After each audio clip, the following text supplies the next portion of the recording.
Hello, welcome back to another edition here of Table Talk Real Estate, Family, and Legacy. My name, once again, is Eric Martin, local real estate agent in the Sarasota, Florida area, specializing in helping seniors and families with real estate, moving forward, retaining wealth within their real estate, creating wealth within their real estate, and just trying to really hold that family together when these unfortunate incidents happen and keep everybody safe. So today, I just want to talk about from last week's video that we had on distance relationships between adult children and their parents is when the last time that whole family was actually in that house together. Okay. And I think this is really the point when distant children realize there's issues going on. And most of the time, that happens around holidays or special occasions, whether it be Thanksgiving, Christmas, birthdays, vacations back home, like family reunion type of things. And when the children come back in to spend time with their parents, that's when they realize that, the house is kind of, the outside of the house isn't as well kept up as it was last time we were here. Paint's peeling, grass doesn't seem to be really kept up. Maybe the roof looks a little rough. Things that could be taken care of either by them or they have somebody come in and take care of it, like a contractor or whoever. All right. Their mobility, right? Their mobility around the house. If they live on a second floor, if they have a 2-floor home or a 3-story home, how are they managing? Are they moving slower up and down the stairs? Do you kind of get a feeling that they're avoiding the stairs? They ask you to go upstairs and get something instead of them doing it. They ask you to go into the basement to get stuff instead of them doing it. Yes, it might be easier for them to ask you to run up the stairs and grab something, but before they do it. But does it seem to be a theme? Does it seem to happen the whole time you're there?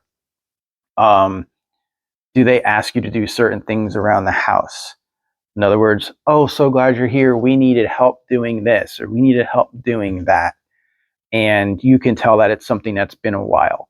It's just not something that happened last week, or it's something that they discussed earlier with you saying, hey, look, we're going to need some help painting the outside of the house or, certain area, not the whole house, obviously. But, we have some light bulbs burn out. We're afraid to get on ladders, things like that. That could be natural for a senior. But if they bring it up to you prior, I think that's a sign that not that they're afraid to do something or they're admitting that they can't take care of the house anymore. I think that's a good sign, them being able to say, look, this happened. We know we can't go on a ladder. We know we can't do certain things around the house because it's just not physically ability to. We're not physically able to, but we're asking for help. And I think that's a good sign when they ask for help because they're not trying to hide the fact that they can't do something. They're asking for that help. They're openly admitting, hey, look, we understand we have physical things that just can't happen here. And so they may need to bring in a handyman. Again, they might be smart as heck. They might be able to get around a lot, but there are some things that they just can't do anymore. And that's fine. That doesn't mean that they need extra assistance or support, or we need to start thinking crazy thoughts, of what's going to happen with mom and dad, or what if they can't. if they're openly saying, look, there are certain aspects we can't just do anymore, then it's time to visit those and say, hey, look, does this house still fit? Does this house still work?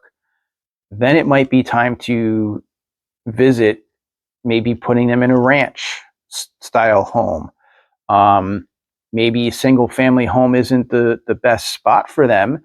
Maybe a condo or, a townhouse type of feel might work better, because they're not going to have the the burden of taking care of the home on the outside.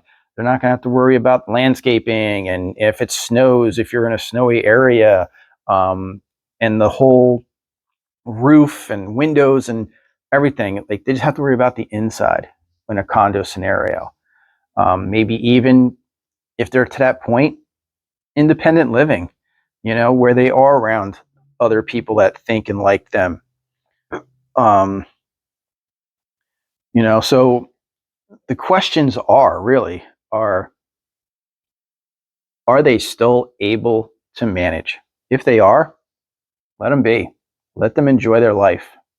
But if they're not, then it's time to bring it up. Then it's time to question it. Then it's time to look at other options, right? Nothing is wrong by bringing it up, all right? And this definitely goes into my last video here that I was talking about being prepared, okay? Being prepared is the best thing that you can do, all right? I was just at a meeting last week where they have people come in and tour facilities or communities, all right, where they come in and they tour the communities, but they're not ready to do anything yet. They're touring these communities to see which one fits what they're going to want out of them. And they might be on a 3-year, 5-year, shoot, even a 10-year, 15, 20-year plan. Crazy, 20 years, right?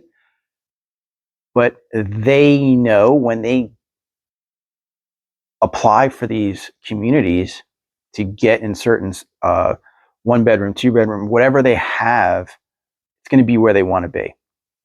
And when you can get to that point and it's time to go and time to make that transition, then you're all set. Then you will not have any problems as an adult child, even your senior, if the seniors are watching this, to say, I feel comfortable with these decisions. And I think that it's a very hard thing to be in those positions and recommend those decisions and recommend those thoughts and recommend what we do next. Some of you have the ability to do that now. Some of you have that ability to prepare your families for the next chapter. Unfortunately, there's a lot of families that didn't prepare or don't have that option to prepare right now, and they are extremely stressed out.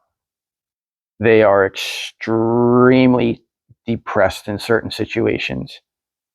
Some of them might even be fighting amongst themselves on what was best, what should have been done, what shouldn't have been done.